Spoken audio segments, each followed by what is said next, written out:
Welcome back, everyone.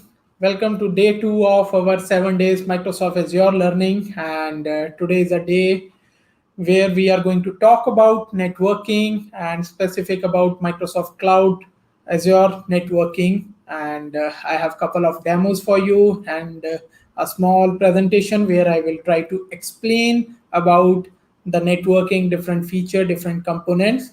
Before that, just I would like to know if everyone will be able to see me as well as hear me properly. Just put in the comments so that I will aware things are going fine. And I'm waiting for a couple of responses. So feel free to share.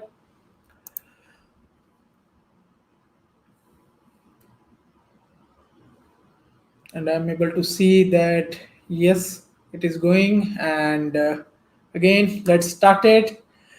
Quick quick housekeeping. The slides will be published and and the link will be put in the description after the video. And if anyone missed the yesterday's session, you can refer. I will put that link as well as that session is available already on my channel. And really I got a tremendous response. And it was a good time to interact with everyone. And I am trying to make more and more interactive and session as well as the demos. So let's start for the today's agenda with the cloud networking. I'm going to share my display. And we will go through a small ppt. And then and I'm going to put it in the full display mode. I believe people are able to see my presentation display now. So again, feel free to tag with hashtag learn cloud with me, share it in your circle. It will really help me to feel it is a fuel for me. So also do subscribe to channel and share in your circle. So let's get started. Just a quick agenda for today. We are going to talk about Azure Virtual Network, which is known as a Azure VNet. I will give some walkthrough. I will talk about the peering stuff and the security of the network component. Little bit about the load balancer. Load balancer come under the compute part as well as the network part. So I'm trying to touch little bit where it will fit and what kind of load balancers are available.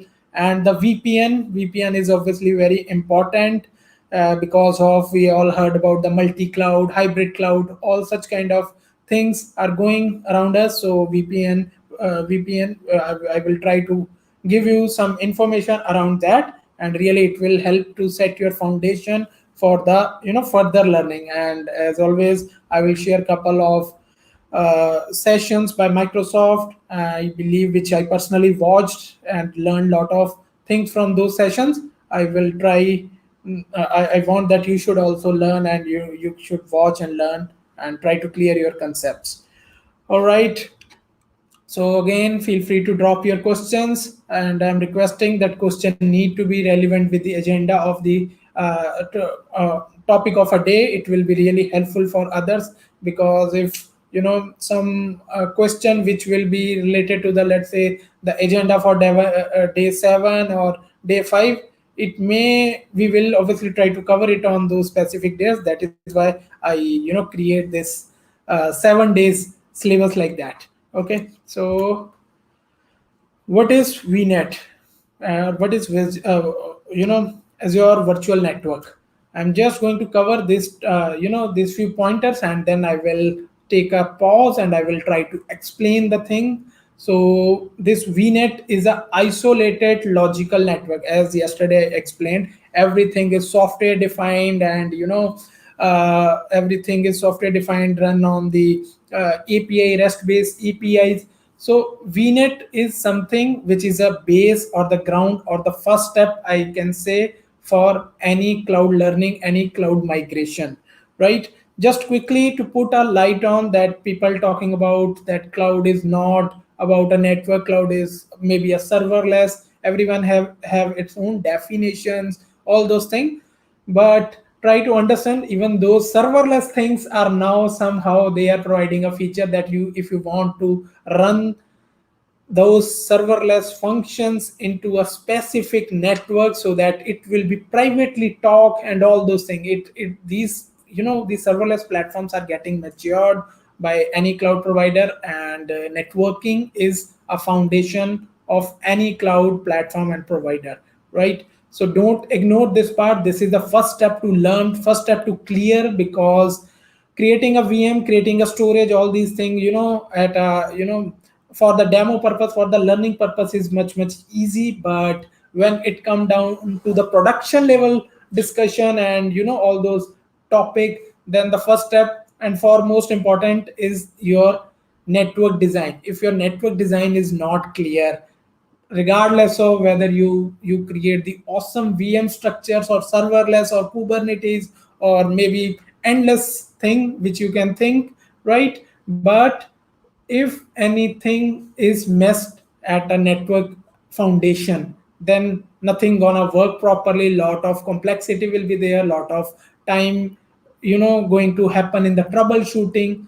So try to understand that network is the most important, because that is, you can say, the foundation, boundary, everything of your cloud infrastructure. Even for the developers also, developers are doing their job awesomely, but if they try to understand from this logic also that how the application is going to design, how the different components are going to talk with each other, it will be much helpful for everyone, and the productivity will be there, and the chance of error in the near future will be lesser or reduced if you design your network properly.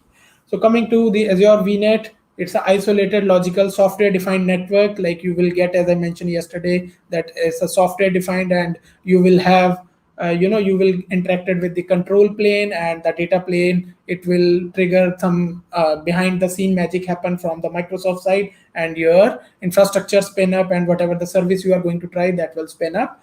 So same with the logical network, you just define this RFC 1918 rule. So RFC is request for communication, or you can search about that. You can read about this, like this is what they have write all the rule for our internet networking, right? So for the private networking, this is a specific, you can say, the document or paper. You just search this term RFC 1918, you will land to the information where all these private networking, all these these subnets which I mentioned, that 10.0.0.0/8 and next to, that will be defined, like what is the role, what is the need, why it is written like that. All those things will be clear in this 1918 rule. Again, this is a generic one and globally applicable regardless of any cloud platform. So wherever this virtual network come into picture, everyone is following the RFC 1918 rule,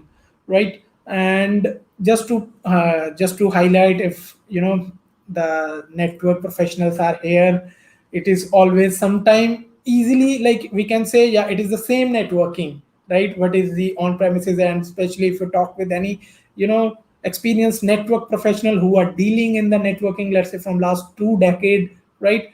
From their his or her experience is obviously different about cloud networking, because we don't have again a physical access, we don't have a layer 1 or layer 2 access.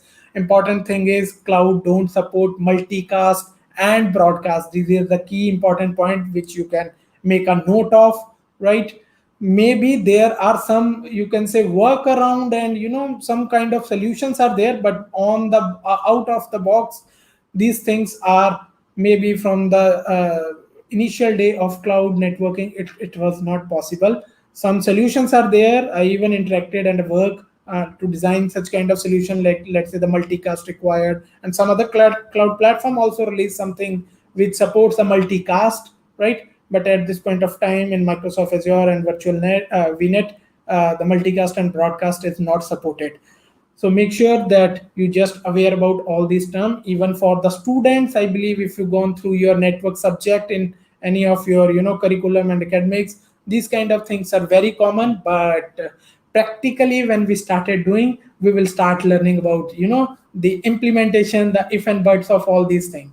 So these are the ranges which is considered as a private subnet range. These are the like 10.0 and 172.16 and 192 and 168 is the most common and famous one. I believe everyone, even in our school days, in our college days, whenever our home router or broadband have some kind of mess and it is not working, that is the favorite IP we always keep. Remember 192.168.0.1 or something, try to enter in our router and try to troubleshoot and all these. I believe people can remind, and if really you remind, just put it in your comment. I'm always looking to interact more and more, so you can feel free to drop your comment about your experience. And important thing is IPv6. IPv6 is not a new thing, but the adoption is happening very slow. All the cloud provider also come up with their this IPv support, and it's called as a dual stack, in which the both IPv4 as well as IPv6 is supported on the services. It was limited to only few services like load balancer and all these things, but now few weeks back, Microsoft fully supported on all of their major services, especially in the VNet, and we will see in the demo, right? So let's proceed further. I just want to share maybe some story, some explanation about this. Most of us, I believe, heard about the web tier, two tier, or three tier application, which consists of a web tier, app tier, and DB tier. All such kind of things we are hearing, right? So network plays the major role to build all these things, and this is the foundation. Because if you want to make your, you know, security overall security tighten for your infrastructure, and you want a very granular access to the right people to perform their job and roles, so such kind of thing come into picture. I will take couple of minutes to explain this, and I believe for students as well as for the working professional this will be helpful, because picture speaks a lot. So I will try to explain, and then we will try to create something like this in our today's demo, right? So just to share, maybe right now, don't too much focus on all these number. I'm just trying to explain something in a different manner, and I hope that you're gonna like. So let's consider this: Microsoft Azure is a one city, right? And internet is a population or the people,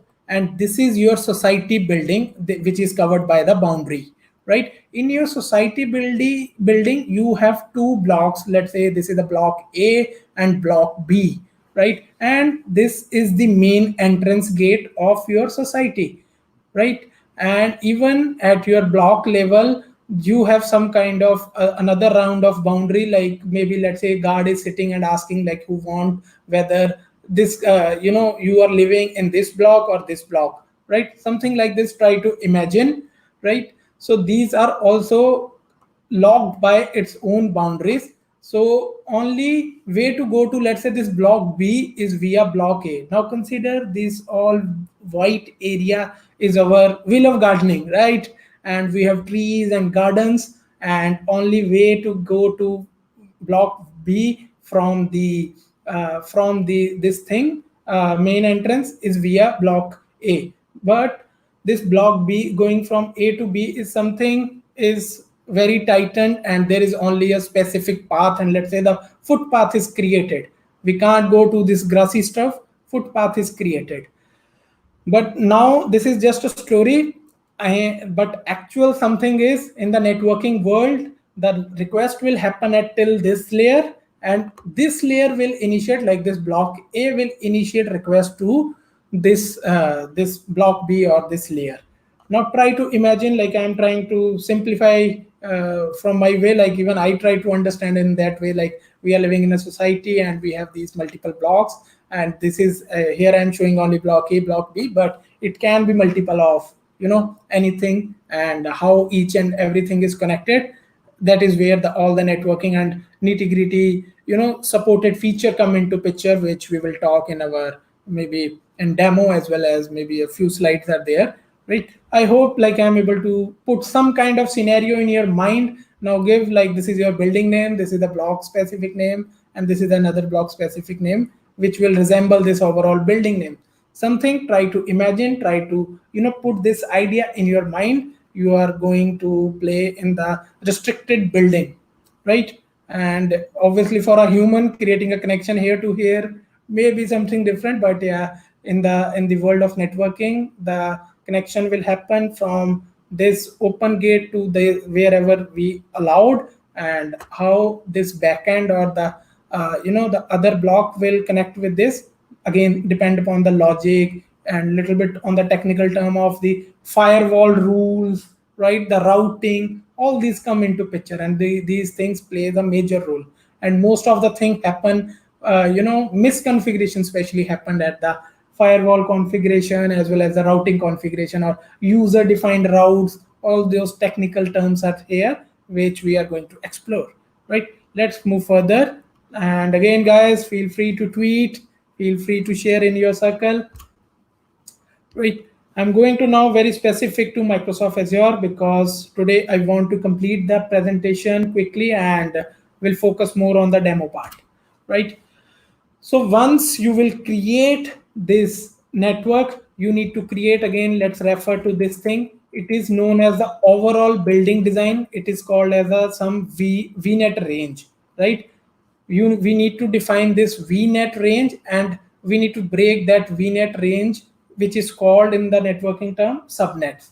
We will break from this VNet, whatever the definition we will given here, will provide here, we will break in the smaller chunk so that we can segregate and put our logic, who can talk with whom and how, what will be the strategy, all of like all of these, right? So we call it as a subnet, and subnet will have all these kind of thing.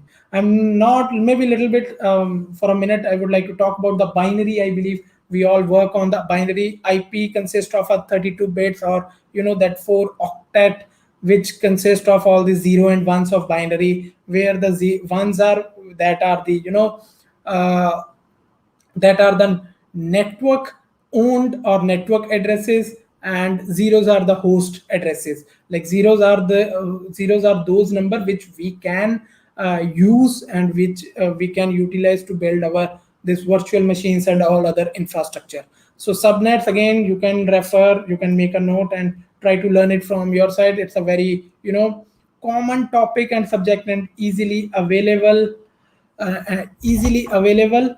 So you can try. Just give me a second. I got a message that not able to connect Chirag from last 15 minutes. Guys, really, are you able to hear me or watch me? Please put a comment so that I will aware that things are fine or not. If there is any error, feel free to drop a comment so that I can quickly check it from my side.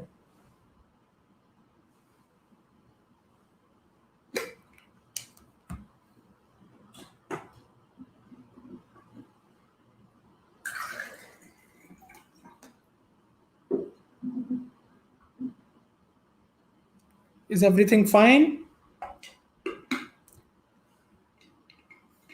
Okay, so I request people who are facing the issue, maybe try it from the different browser, or maybe from different connection, because I'm getting a response that things are working fine. So my request is, please refresh and maybe change the browser, something like that. Okay, so continuing, like the subnet is the block where we will put our infrastructure, and we divide our overall network strategy, and uh, uh, this definition into the smaller chunks, and we can design like how many things can reside in each subnet. And it's, as mentioned, very common topic. You can search, you will find endless beautiful definition, beautiful videos, and these are the thing I suggest it need to be on the tips, because this is not a subnet and networking basic network class, so I'm not going to cover in deeply. Even I learned these kind of things in a very hard way, because this is a day-to-day thing. And people who are really looking to build their career in cloud computing, I highly recommend to put a focus, to put a learning towards the networking. The basic of networking consists of all these subnet range, how the IPv4 work, what are the net, what like network address translation, bastion host. These are the very common things which will be helpful for long term as well as for the production environment, right? So So this is the subnets. We first define our definition in the VNet of Azure, and then we create the subnets in which we are going to put. And these subnets define who can talk and how it can talk with each other and outside world. So a couple of important points which need to be remembered, because subnet work, as I mentioned, that this is a 32-bit, and if you count that 32-bit, it will become a 256, like is 2 raised to this 32. It will become this this 256, I believe. Yes, yeah, it is. So in that, these are the IPs which will be reserved. So we need to really careful about while designing our strategy, right? So IPv6 come into picture, but we are not going to cover it heavily. I will show in the portal where you can assign the IPv6. But coming on the IPv4, whenever we create our subnet, there are 5 IPs will be reserved by default. There is a no way that it will be uh, claimed by us, because that is the whole idea for the network of software defined by like Microsoft Azure, because they also need to do things to provide overall these services. So one is the first IP and the second IP. One is the network IP and the gateway, and 2 IPs are reserved for, like, let's say, for the Azure services and DNS. And the last one is the broadcast IP, like which can be, if I take a /24 subnet, so the first IP will be the 0 and the last one will be the 255. So both of these are reserved.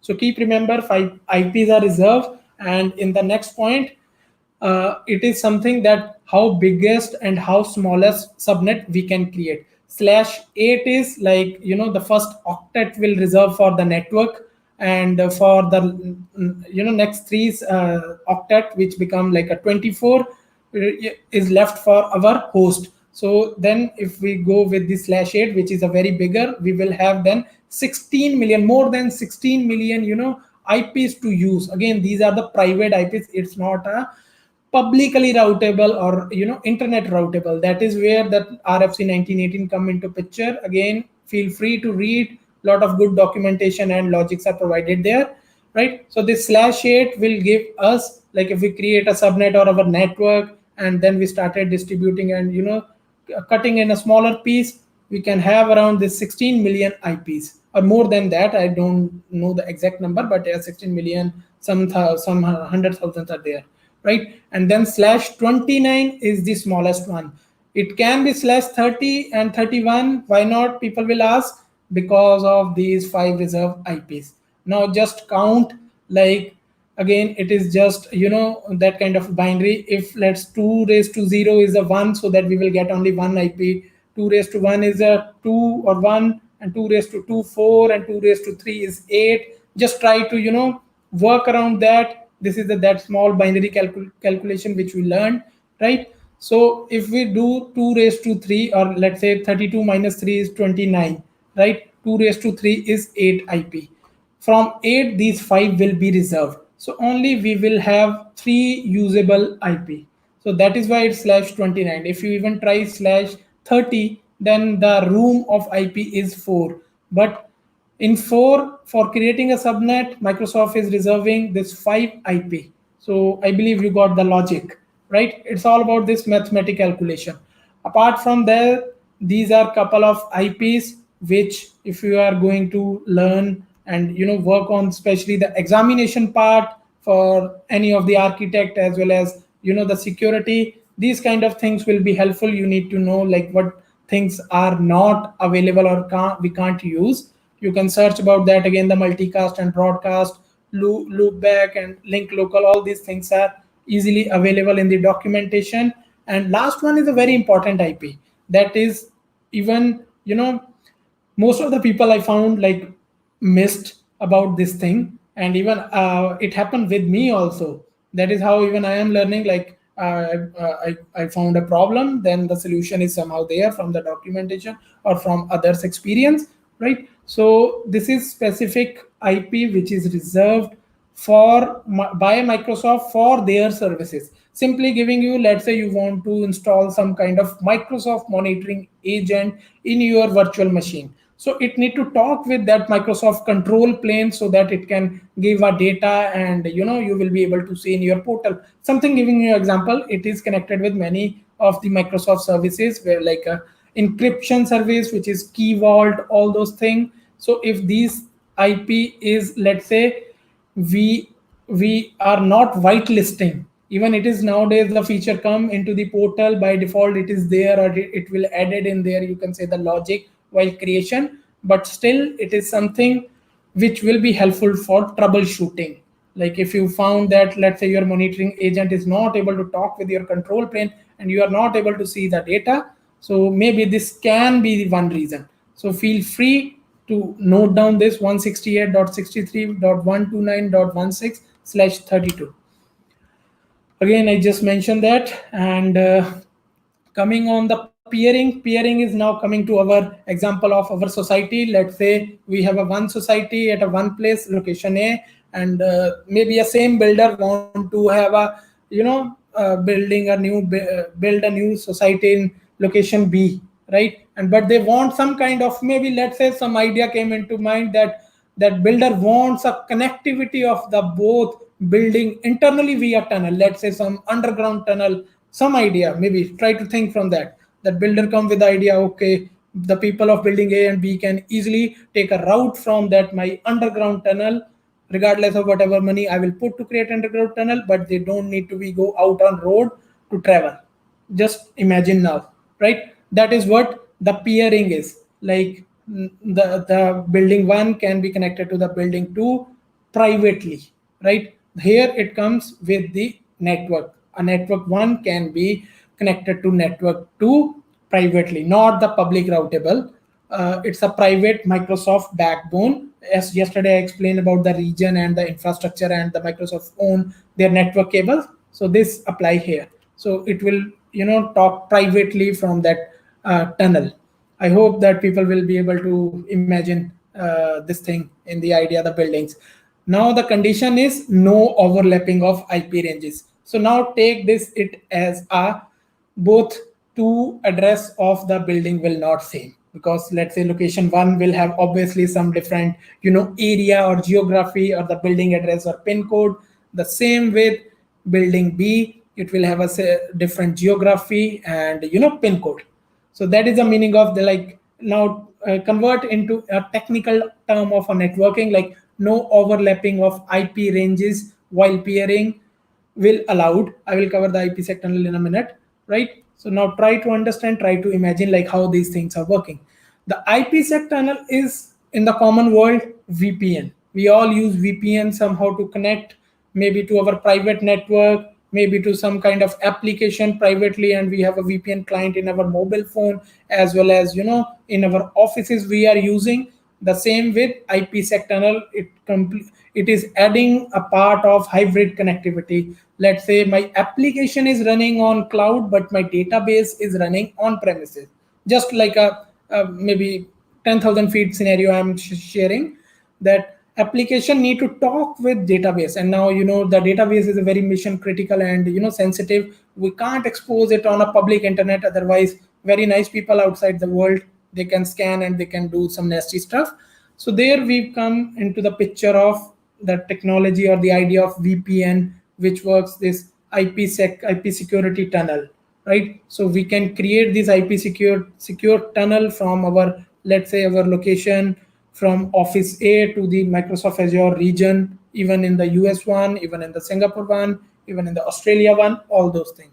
And another that is known as a site to site, where the one office or the one physical location, permanent physical location is connected to the Azure region. Another kind of this tunnels or VPNs are point to site. Let's say you have installed some kind of client in your laptop or in your mobile, and you want to connect your secure network, let's say, to just check, you know to check the connectivity, to check the application, or maybe some kind of something you want to see in your application, but securely. So point to site is come into picture when, let's say, being as a remote user, let's say you travel a lot, but some kind of on an urgent basis you need to look the information. So your network design or your architect design your infrastructure and your network like that, so that remotely also you can connect with your network securely,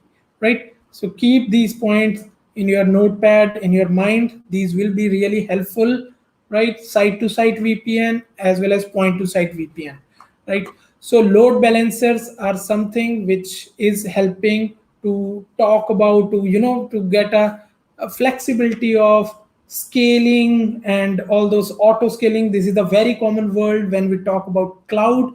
So load balancer is something like a single entry point which is managed, which can handle millions of hits per second kind of load, and it is intelligent enough to understand like whether the underneath or behind infrastructure is healthy or not, or what, let's say, the application servers are available to take rest, right? So these kind of things are here. Again, L4 means layer 4. If we know about the TCP, I believe we all heard, right? So heard and work on this layer 4, layer 7, or that OSI model. So from the OSI model, layer 4 is this transport layer, and we call it the network layer, as well as layer 7 is the application layer, right? So network layer is at a layer 4, and application layer is at layer 7, which is very important and playing a different role. Maybe you need to explore a little bit from your side. It is not easy to cover right now in such small time, but just giving you for the web applications and the internet facing application, L7 is much better, right, than L4. Simple, like, and just want to share in that field. Coming to this feature of this from Microsoft Azure is private endpoint for public zone services. I will share one diagram also. Maybe I will try to explain. Like, public zone services are like, there is a one internet, one Microsoft connection. In between, Microsoft owned public internet, you can say, or public zone, right? In which they have published their services free to use, free not from the pricing purpose, but easy to use from the the DNS point as well as the APIs, right? Especially, let's start talk on the DNS point. So these public zone services, and the very common one, their storage services, like the object storage services, which is like the unstructured storage, where you can put the images, any videos, or unlimited amount of such kind of data. It has nothing to follow the database style schemas and all those things, but there are many services which are come under the public zone. So for that, previously there was a issue, or there was a concern that my server's network or my server's packet need to travel to the public internet and to hit your public zone services, which one is a security concern, because our packets are traveling outside to the common internet, through common internet. Second, the bandwidth cost. Yesterday I highlighted that bandwidth is one of the or most expensive thing, and cloud works in a way. Ingress is free. In couple of scenarios, maybe ingress is chargeable, but mostly ingress means inbound, or uploading the data to the cloud is free, but downloading the data or egress is chargeable, right? So this is a biggest concern customers are addressing. So cloud provider and Microsoft Azure come with the feature name private endpoint. So we can connect and we can route our these subnets to these private endpoint to talk with our public zone services, but again, in a very secure fashion. The connection will go through only the Microsoft backbone, not to the public internet. And these public zone services can also be restricted to access, and by default all the public accesses are denied. But it happened, we heard a lot of stories that the breaches happen due to the mistake of some, let's say, something, the data got published, and some nasty guys on internet figure out, and the breach happened. Such kind of stories are there. So this is a thing, it may happen because, let's say, real administrator use the command line interfaces, right? So a single command can make a million of object or million of file public in a matter of few minutes, let's say, right? So it will be the big vulnerability and it will be the big concern. So to solve such kind of thing, this private endpoint come into picture. More we will show in see in our demo. And private link is a very new feature. It is something that, let's say, you want to connect your on premises, some kind of application or infrastructure to the Microsoft Azure public zone service, let's say again with the storage, right? Because this private endpoint works only in the VNet level, or the in like the scope of this service is only for the Microsoft Azure services. Like all those Microsoft Azure services can talk and can talk and can reach inside that. But talking about this private link, it is something like you want to do a private connectivity from your on premises. So in that case, Microsoft Azure will assign some kind of network interface card to these public zone services, let's say the storage, and it will assign some IP from your subnet, so that from your network having a VPN connectivity to this, it can talk easily. And this is a new feature and it is really required in solving a lot of problems. So such kind of things are very, very, very important, guys. So try to understand, try to leverage.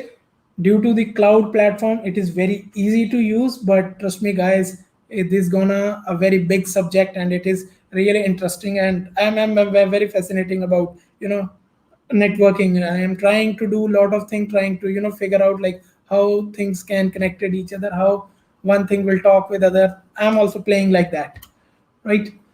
So this is the last one, maybe confusing architecture, but I will try to break quickly and then we will go for the demos. So now think about, this is our society boundary. We have a now multiple blocks, and each block we put some different kind of you know services or some different kind of, you can say, the facilities.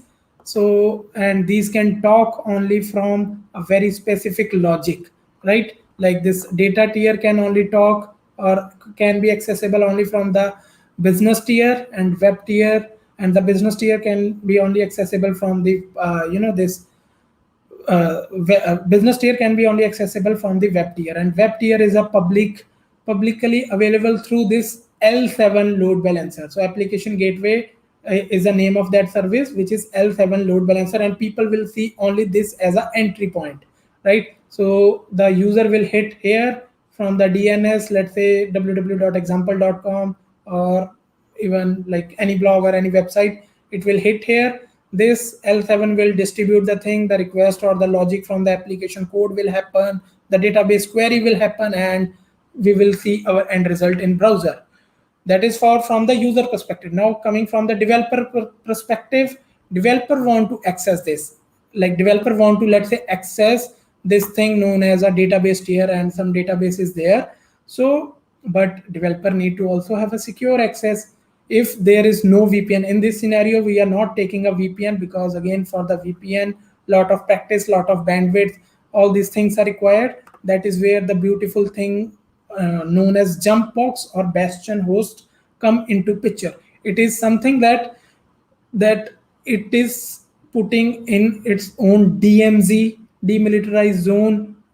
Network people know this word much better, or you can say the separate subnet, which is very which is configured, or the others are configured very tightly to talk with this subnet, and this subnet is configured to access maybe from a very specific IP, let's say from the developer's office address, right? And that IP is whitelisted, and developer can enter to this to access all these. So these other things are very tightly configured with from this DMZ or from this management subnet. So try to understand like how all those logic will work, who need what kind of access, right? And this is the storage. So storage, as I mentioned, it is out of the network, it is a regional service, or even it's a zonal also. The features are multiple, we will explore this more on the our storage days, right? But this can be the public zone service. That is why it is outside the boundary of this Azure VNet. I hope, yeah, things will be a little bit clear and I am able to set a ground. So imagination is our biggest friend. So we can imagine, we can try something on that, right? So I'm going to start with a demo and I will show that how we can create, and we will cover our demos quickly and then we will go to our Q&A. So I have opened my account and I want to create the virtual network, or you can search VNet. All these kind of things are there, or again you can follow the multiple routes are here. So I'm going again following from here. In this account right now there is no VNet. I'm going to create it quickly. Hope my internet is working fine and I will get a response quickly. Okay, so I'm just, as I mentioned, that resource groups are important because even 5 years back, it's a deployment model, right? So previously it was known as a Azure Service Management, which is now retired, and everything work under the resource group. It's a logical container. So let's say VNet class. It can be anything, and I'm just going to give my VNet.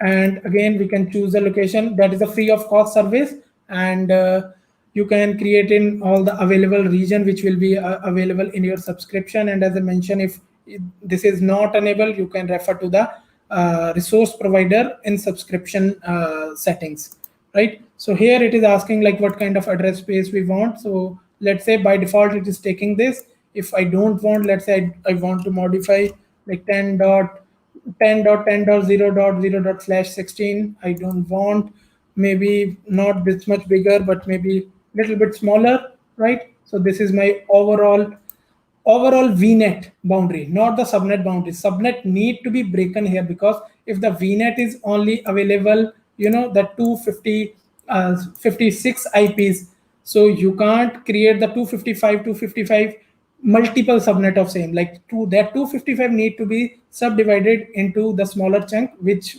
from which we will create our subnet, right? So let's go with the bigger one. And if I want to create the IPv6, I can add. By default it is giving this space, right?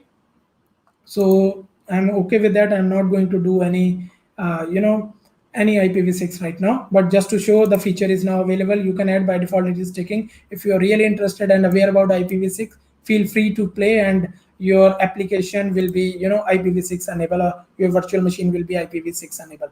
So I'm going to add one subnet here. Let's say subnet 1, and I'm going to give a IP. I'm just going to simulate one error intentionally to show something to you guys, so that you will be aware that the logics are right. We started with 10.10 range. So this is 16. So 16 means these are reserved, or these are the network bits or network address. The host address come under the next 16 bits, right? But here I mentioned 10.0. I change something, and it is not lying in this range. So this is again the math and calculation part. You can learn, and you can learn it easily. It's not a big thing, but yeah, some focus is required, and these things need to be on tips while performing the production design, right? Let's say I want this 0 or something. Even if I don't want the 0, for I always follow the practice of like 1 2 3 4 5, like one, or all the odd numbers are by public subnet, all the even numbers are by private subnet. That is my my practice. That is how I try to remember and try to design, so that in later stage it will be helpful to explain to someone. So now this is services is that endpoint. As I explained about something, that public zone services which are available. Let's say this Microsoft storage is available. I'm going to click on this Microsoft storage, so that my network can create an endpoint to create a storage. Or let's create it later. I will try to show something in a demo. I already created one storage account. So from here we can select and we can see, right? These all are the services supported. So I'm okay with subnet 1. And if I want some DDoS and firewall is something like Microsoft manage firewall service. It is, you can say the manage, where you will put a rule or routing, like who can access, how anyone can enter in your firewall. So we will configure it later, right? So I'm just going to create, and and my network is going to create in few seconds. So it will give us this one subnet as we have created. We can go to our resource, we can see it has nothing. We can see this is the address space we have defined, and this is having a one subnet. Let's say I want to create some another subnet, let's say subnet 2, right? Because 0 I have not utilized, that is why it is giving me some suggestion, but as I mentioned that I follow. And here you can see it is giving a more suggestion and more information that 5 Azure reserved IPs are there and 251 will be usable. NAT gateway is something I will explain a little bit later.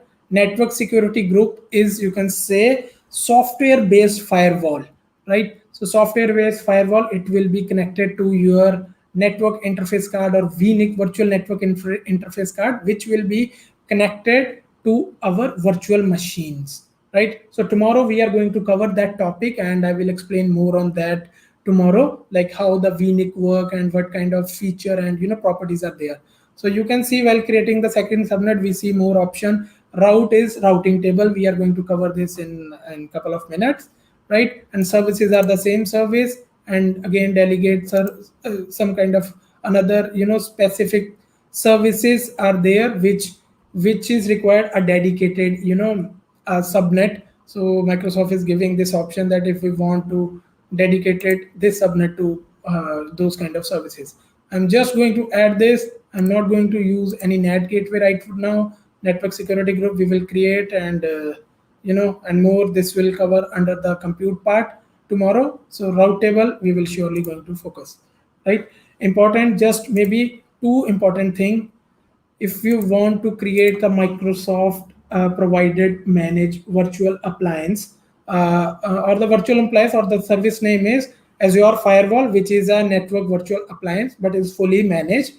If you heard about Alert Logic, a lot of products are there, the FortiGate, the world of Cisco's, the world of, Palo Alto, right? Checkpoint, all these, and Barracuda. These are the very famous name in providing all these NVAs. NVAs mean network virtual appliance, and these are very focus on the tracing the network packet and designing your how securely your network can move from there here and there. So we can design that. So Microsoft come up with a very beautiful service, because simply I can tell you all these buying, all such kind of licenses for the proprietor is damn expensive. So Microsoft come up with, it's not a cheap service, but it is also not damn expensive service. So for that we need to have a dedicated subnet. Like there is a rule or design from the Azure.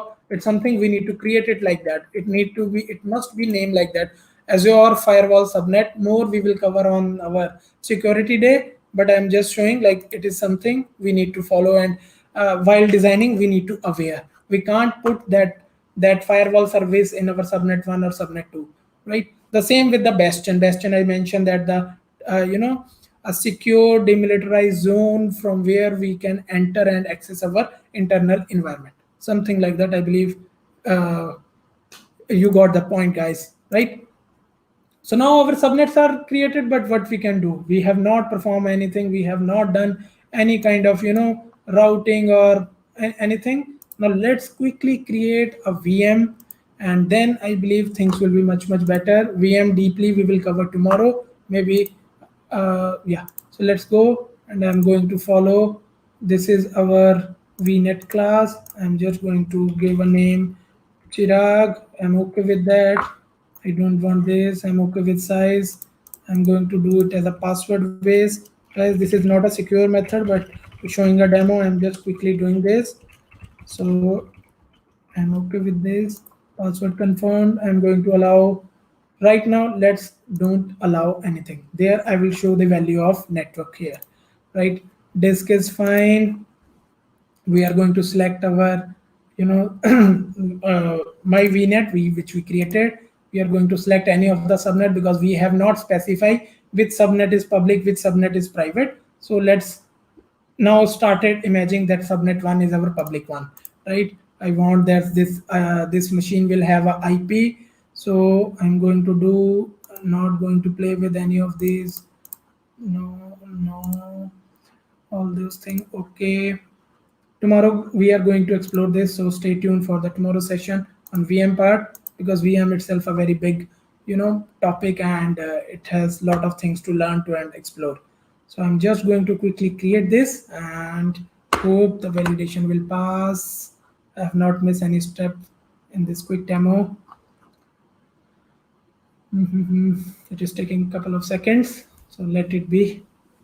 And I already prepare one app service. Yesterday I showed app service, but due to some error we were not able to complete that demo. That so but Today prior I create that app service, that instance, and it is just again a rough or the demo page of Python 3.8, I believe. Yeah, Python 3.7. I created that environment. Oh, demon god, please help me. Not, it is maybe some network issue from my side. Meanwhile, we can open the portal and proceed with the different demo, because first it need to be created, then only I will be able to show something. So I need to wait. So I have created this app service yesterday, which I showed, and I believe now happily we are able to access this from our URL. So this is a platform as a service to host your, web applications, and it is coming with lot of feature like following the practice of DevOps, lot of identity providers, a lot of uh, other features are connecting. So this service is now giving you the example of this service is independent of anything, right? It, while creating, it is not asking us for any kind of connecting with the network and other things. So it is creating and it is accessible. Now start thinking about the scenario that you have a database, you want to host your code here using this app service, but your database is residing, let's say your on premises or different network, right? And you don't want to connect it publicly, because in your connection string you need to define what will be your database info, and you need to put all those credentials, right? So this is also giving a feature that if we want to put this thing into a network, we can configure. So let me see that if I will be able to connect. Yes, and it is saying that in which subnet I want to connect. So it is something that I can connect, and from my existing one, let's say subnet 2 is my database subnet, let's assume that, right? So my database can be reside there, and this will talk privately.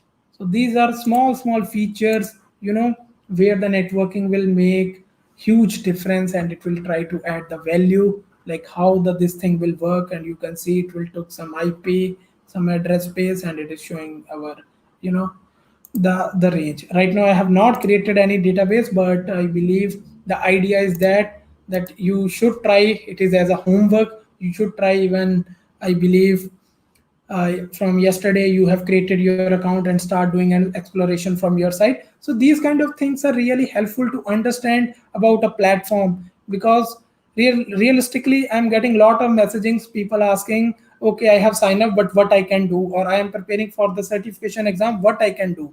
Guys, these are the small things which will clear your concept, and realistically in the production workload this will help.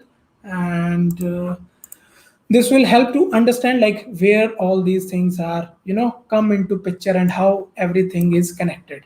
The same with, like, meanwhile I have created another small demo. I have created a storage account. We will cover storage account even in our next 2 days, right? So don't confuse with whatever you are saying. I just create a storage account, and I just, you can say, a folder inside a folder. I have just put a one demo file name, and this demo file is something, right? This demo file, it will show here the preview of this file. I have write some text, and I think maybe I'm also facing some internet connectivity. That is why a little bit slow. So this is the content inside this file, right? So by default, it is private, right? But individually, I can make this as a public also. And if someone got the URL of my this storage account and container, and maybe they will be able to access this file, right? So for that, as it is a public zone service, Microsoft come up with the feature of securing this thing, that how it will work and how it will work securely, and if only for the authorized network it will be able to accessible. So just showing you guys, it is two different thing. One is the firewall. Firewall is something that it is taking my own IP right now, if you can see guys. So this is the IP which it address. So if I put it, then only from this network I will be able to access that my text file, right? Apart from that, even if I open my portal or try to open this storage account, even for that also I will be not able to see my this text file, right?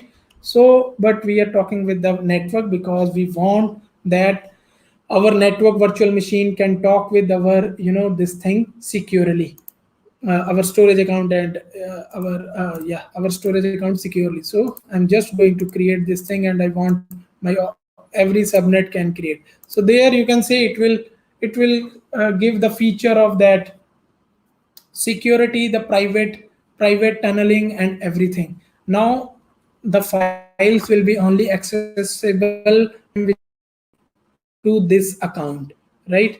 Even I think there is some kind of connection issue maybe going from my side also. Sorry about that, guys. But I'm just adding a network showing, and these private endpoints are, as I mentioned, that we can create the connectivity to access that. The data will only go through from the Microsoft backed tunnels or Microsoft backed, their backbone network. I think it's saved or not. Maybe I forgot, or maybe I'm also facing some connectivity issue. Hope things will. Okay, so I don't. I think it is not saved. Let quickly add these kind of things. So I'm going to save. It will take a couple of seconds, and I believe, yeah, if it is saved or not. I need to make save also. Hey guys, this is an important thing. When you forgot to save the things, after adding this, I think I need to press save. Yes, now it will take. So guys, these are the very small important thing. Sometimes we have done lot of work but then forgot to press the save button. So this is a real world learning. These kind of things, the learning will come into picture, right? So I mentioned about the private endpoints and all those things which will assign, the connectivity from your on premises, and it will assign some IP from your subnet. All those things are now, available, easily available, and you can connect, right? So let me see. Meanwhile, my VM is also, I believe, deployed, and we can see here, guys. You can see I'm giving a live demo and a live, live error, right? Previously, we were able to see our Azure.txt file inside this container or inside this folder, right? Again, I will show you after removing this, but now you can see because explicitly I have entered that this storage service will be accessible only from the virtual network, right? Let's say from now this server, this may be watchable or accessible, right? Because this server is the part of this network which we created, and we have addressed and put a security measurement that this storage account will only accessible from the network in which it is whitelisted, right? Again, let me show you quickly by removing this.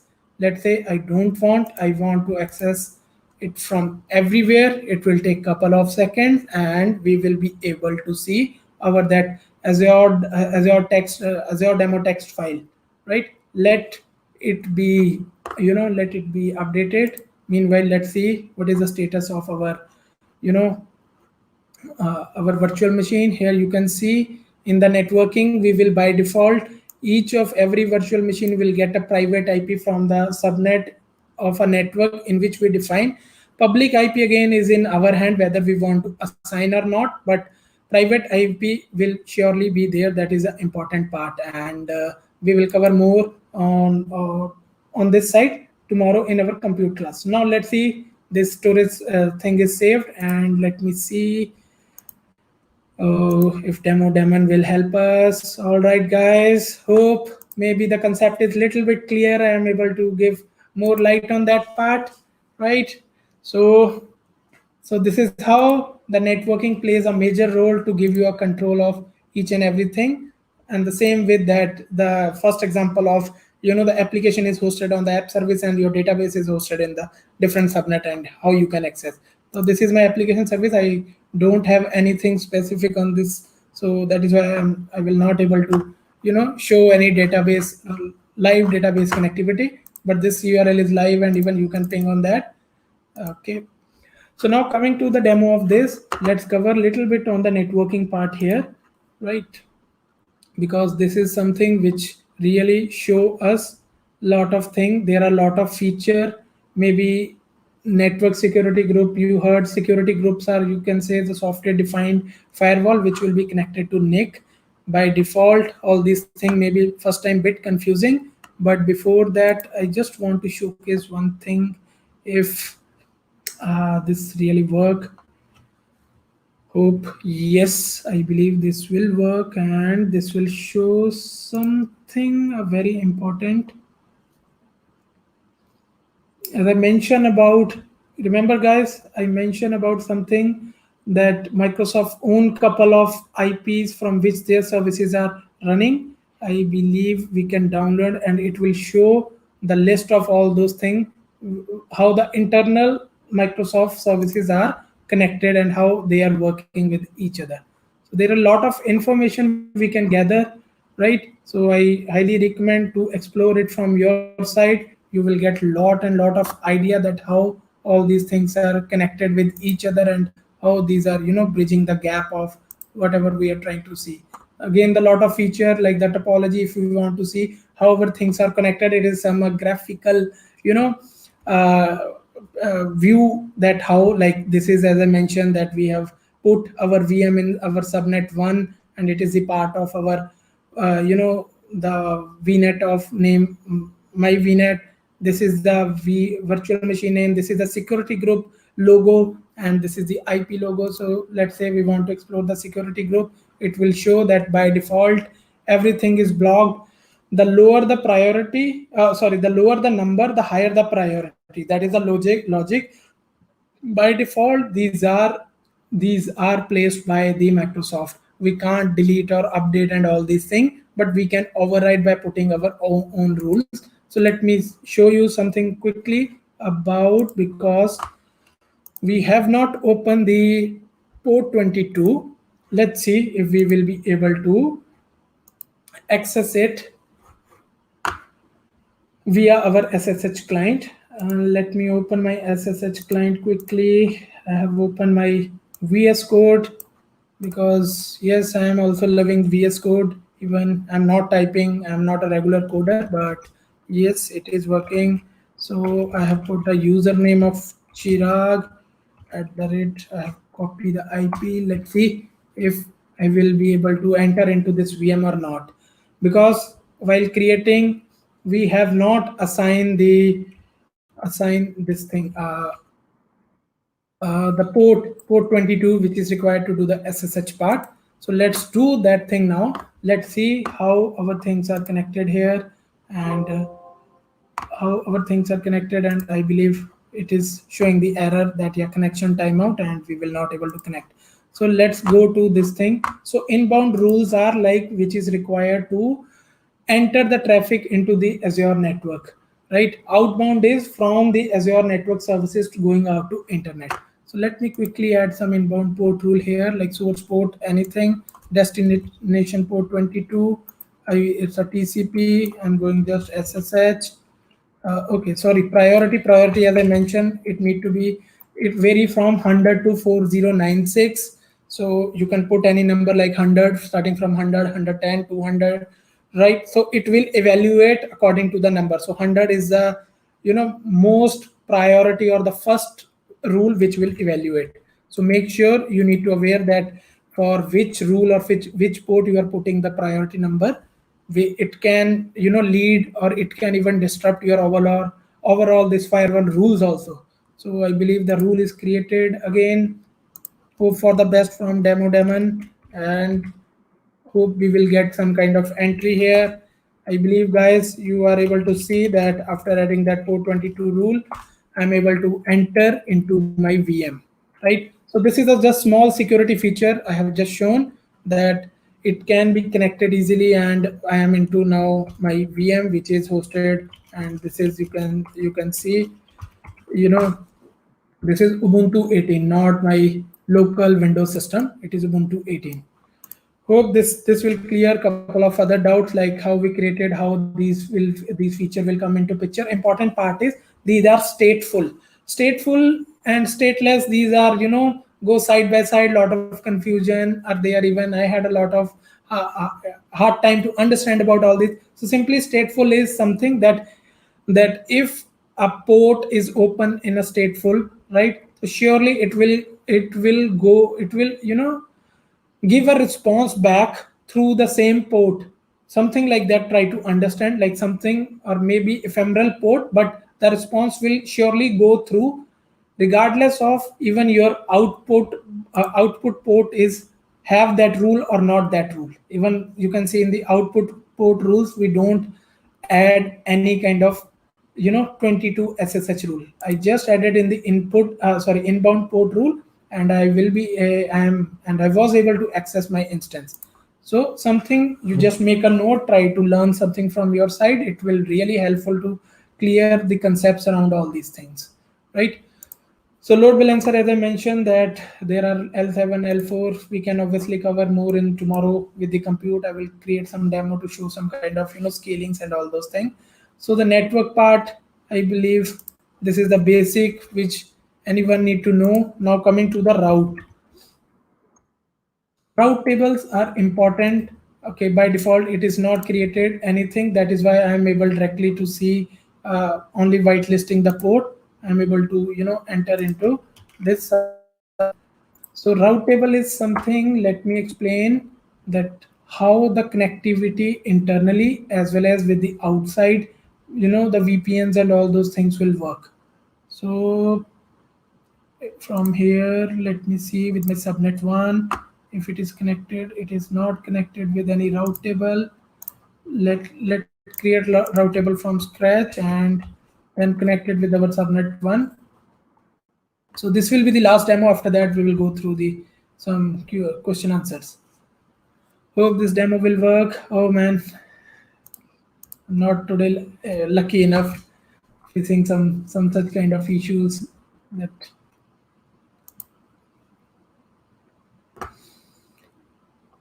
Okay, so let's see my route table. I'm okay with that. Okay, select the route. Okay, so not now. I don't want gateway route propagation. That will come under, the VPNs and all those stuff. Today we are not going to play with that. So I'm just creating it. I will attach it with some my network and subnet, and let's see how this will work. So meanwhile, okay, it is already created. Sometime the portal experience is still maybe, bit lack of feature, or it will take some time, or maybe we as a human being are very impatient, right? So routes we can add. Let's first it connect with, let's say, our subnet and something subnet 1, and then we will try to create some route, and it will show that however my public route, right? And I want to give some prefix of, let's say, open world. I want to make some internet route, right? So so this route is saying is like this subnet is will be able to talk with internet. Let's say I will create a different route and connect my different subnet, like my subnet 2, but I will, attach that subnet to access or to get my traffic only from subnet 1. That is the whole purpose of designing the logic and routing. Now subnet 1, let's say, now it is considered as a public subnet because it is, having a internet route, internet, public internet route is there. So anything if we place in subnet 1, it will be, able to access internet easily. But if I create, let's say, route 2 and connect with my subnet 2, but their route will be only connected to subnet 1, so any infrastructure, any VM placed in the subnet 2 will not be able to directly talk, or even we will not able to even access it because it is not available on public internet. We need to either have some kind of bastion host or VPN to connect to our, let's say, VM2 resides in subnet 2. I believe I'm able to, share uh, share the logics which are really important to understand about the networking, as well as, you know to know the basic and the foundation of Microsoft Azure VNet. These are the small thing. It's a very vast topic. You can try it from your side. Most of these features are free of cost. The Bastion and firewall service is paid one, but they're creating a route table, security group, and all these things are free of cost. Apart from that, Microsoft own lot of public IPs. You can find it out from a Google search. I have downloaded a one list. It contains maybe, a millions of, it contains around 33 or 34,000 lines. It is in a JSON format, but because it is having a lot of slash subnet, like slash 16 some IP, let's say 32.54 dot something slash 16, so it means lot of IP which are owned by Microsoft Azure platform. And whenever we create a VM, as I create a VM, it got a public IP that is not in my control, and it was assigned from the pool of IPs which Microsoft owned, and I was able to access my VM from by using that IP. And maybe quickly I missed that there are two kind of IPs. One is a ephemeral. Ephemeral is a temporary IP. One is a static IP. Static IP. The beauty of static IP is when we assigned it with the, let's say, the virtual machine. If virtual machine dies or we have stopped, right, the IP will belong to our account, or in our account only. Even we can float it to attach to some other VM also if required, if some kind of scenario.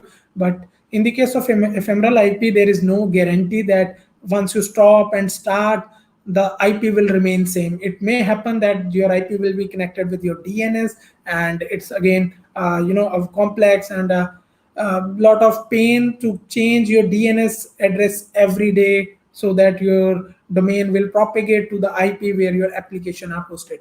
So try to understand, try to learn from all these topics. These are the very nitty-gritty small thing which will be, valuable, and you can say it is the basic and foundation, and it will be everywhere, like regardless of any cloud platform. So try to understand. So let's go through some questions, guys. Okay, there is some question. I'm not looking for some question.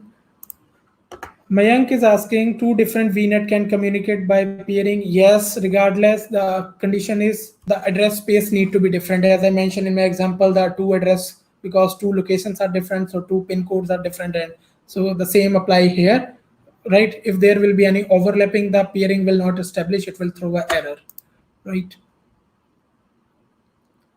Okay, within the same region, as well as the cross regional peering is also allowed nowadays, right? Let's say your one VNet is in America region or some US East, and you want to connect in your West India region. It's possible. Again, it will take a route of Azure backbone. Can we use the same IP over different geographic location? Yes, also if you are talking about the private IP, it will give you some kind of validation error in the same subscription, right? It is okay by default. It is not. It is suggested that practices use a different, because let's say in near future you need to do even the VPN tunneling or the peering, then it will clash. But I found that even I tried that to create the same same block of IP in the US region as well in some Europe region. It gave some validation that your subscription is already having that VNet belongs to such IP range. So not recommended, and nowadays it is throwing this validation error also, right?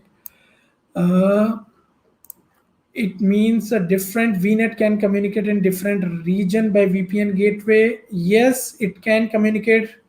Again, the condition is IP overlapping not need to be there. You need to avoid the IP overlapping. Then it can communicate. That is why the peering is there. When the peering was not there, we all are following the way, when the multi-region deployments were there. So it need to be go through the VPN. Can you come about the private network express route? It has been provided by itself. I mean, if you want to take a private network, how we can take, because they are not no Azure. So this express route is something, you can say, the if you heard about something known as MPLS, multi-protocol layer switching, and all those such kind of thing. Not exactly the same, but it's a pure, you know, private, low latency, high bandwidth, high throughput, pipe from your, let's say, one location to the Microsoft Azure, and it is at some location it is provided by directly Microsoft to the end customer, and in some other, and most of the location it is provided by the, the big telecom providers. Every country have, they are the partner with Microsoft, and they can provide, right?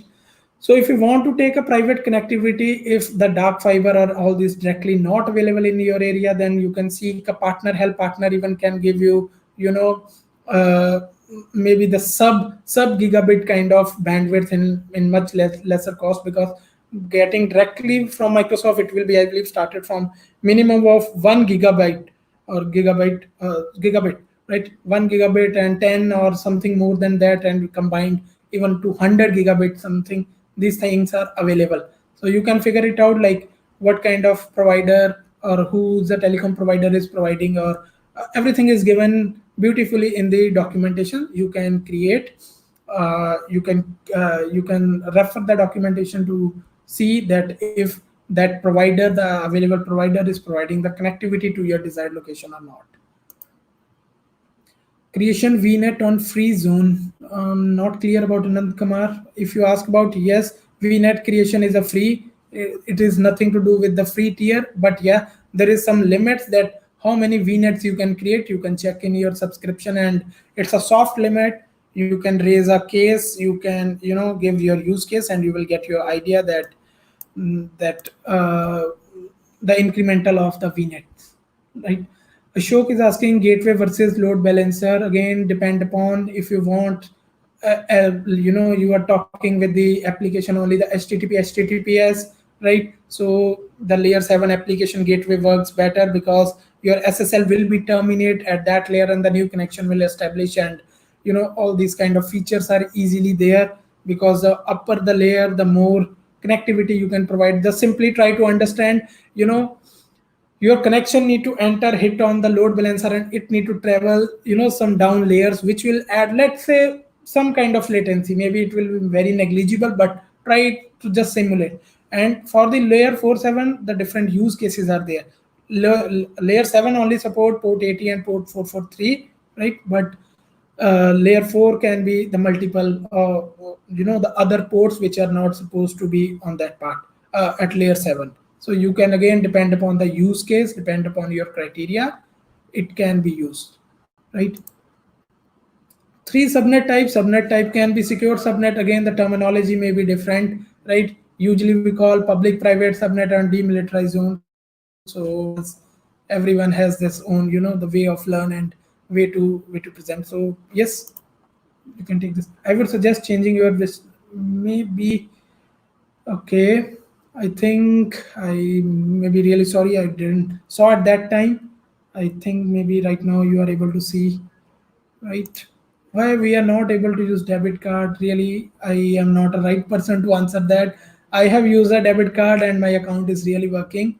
Yesterday, the account which I showed, that is maybe created, maybe one year ago, and it's using debit card only, guys. Maybe better, I recommend to, talk with the Azure support, and maybe reach out to their help. And there is helpline number, I believe, given for every country. You can call and you can ask, and you can look a help from their side, or maybe it may happen something from your bank side. So really, I recommend to reach out to the Microsoft people, right? I believe, what is the relationship among subnet NSG availability set DMZ. Okay, availability set simply giving you, because rather than putting into the networking, tomorrow I'm going to cover it on the compute section. Availability set is something because Azure started their region with the, the huge infrastructure or the huge physical location, which is, you can say, the two football field size, right? So availability set is something because, let's say, your VM1 is running at that corner, of the field or the data center, and another is running this corner. That is what the logic they have put to provide the service level agreement, so that if that corner is having some kind of issue, let's say power, electricity, cooling, this will not get impact. And another is update. They need to update their, as I mentioned, their control plane software defined layer, right? So if any reboot required, only at any point of time, one will go down, one will up, and you will be able to serve more. Tomorrow we will cover. So subnet is something we are taking, the block from our overall area. Security group is something, let's say it's a house, right? Subnet is your block, your building block. There are multiple block A, block B in your society. NSG is your own flat gate. Simple. Try to understand. If someone need to enter to your gate, enter to your house, someone need to knock your door, and you need to open the door. Then only someone will be able to enter to your house. So NSG is attached at a virtual machine level, and not to virtual machine. The part of virtual machine is NIC. This is network interface card, and it will connect, and it is a door, you can say. Simply try to understand that analogy and try to imagine. Imagination is a big, I am always try to do, rather than focusing only on the technical jargons and these things. Try to imagine, something will surely come into mind, and you will get your own clarification, right? So route table, as I mentioned, route table, maybe let me put it in some way of let's say, let me think quickly about our society analogy, where the route table, again, yeah, route table is something. Let's go to the example of our city, our society, block A, block B, right? So route table fits like, I have given, intentionally, or I have designed my, only the block A people can reach to the gate, the main gate of society, right? Block B people can't reach. They need to take a route from block B to block A, then something like that. So route table will define all these kind of strategy inside our network design. Hope maybe I will try to clarify, but try to understand from that kind of analogy, like how the path will be created, right? So just try to, yeah, it is the imagination thing, the society, the house, the building, the blocks, right? The path, the garden, the grass, nature, right? That is how the things will come. Load balancer will create only within the availability zone, or can we create it on different region? If I understand, there are again multiple logics behind that. There are, first of all, two different kind of load balancer skews mean, you can say, the pricing model, simple, right? One is the basic, another is the standard, because Microsoft is enhancing their data center design and their physical. Previously they put a region, now the availability zone, wherever the availability zone is there. So the standard supports the availability zone kind of, traffic routing. Basic will not. Basic will at a regional level or something, it will not support the zonal redundancy and all such kind of thing, right? And if you want to create in a different region, I believe by default there is no global level load balancer, but there are a couple of new features. One is, okay, the new feature is, I believe, the front gate or something, front door, as your front door. Just try to search that. It is something that it is available every region, every edge location, and your traffic will be hit on the nearest edge location. Let's say I'm located somewhere and you are located somewhere, but our infrastructure is hosted in Australia. So from my location, what will be the nearest Microsoft entrance, network entrance? I will get that better performance to reach my packet or my request to the Australia, and as well as you will get something, and like it is something more quickly, you will enter to the Microsoft backbone and reach more quickly, right? Other providers are having such kind of service, which I will cover on day 7, in which I'm going to add as a bonus lecture of Microsoft Azure for AWS professionals, right? So I will try to give more these kind of glimpse like how the other cloud providers are doing in that space, right? You can use the traffic manager, that is a DNS based globally available load balancer. Right? You can use that. There are different metrics you want to use, from the latency based, performance based, failover based.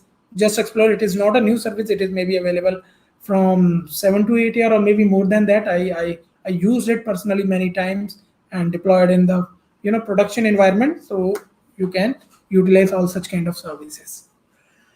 I believe this was the last question, and really thank you everyone for your patience and support. I believe this is useful, and you got some idea about the Azure networking. Tomorrow we are going to cover about compute services, and especially I will dig dive on the virtual machine part. And I really request, feel free to share, do subscribe to my channel. That is a fuel for me to create such kind of content and initiative. Without your support this will not fly, so feel free to share in your circle, and see you tomorrow guys.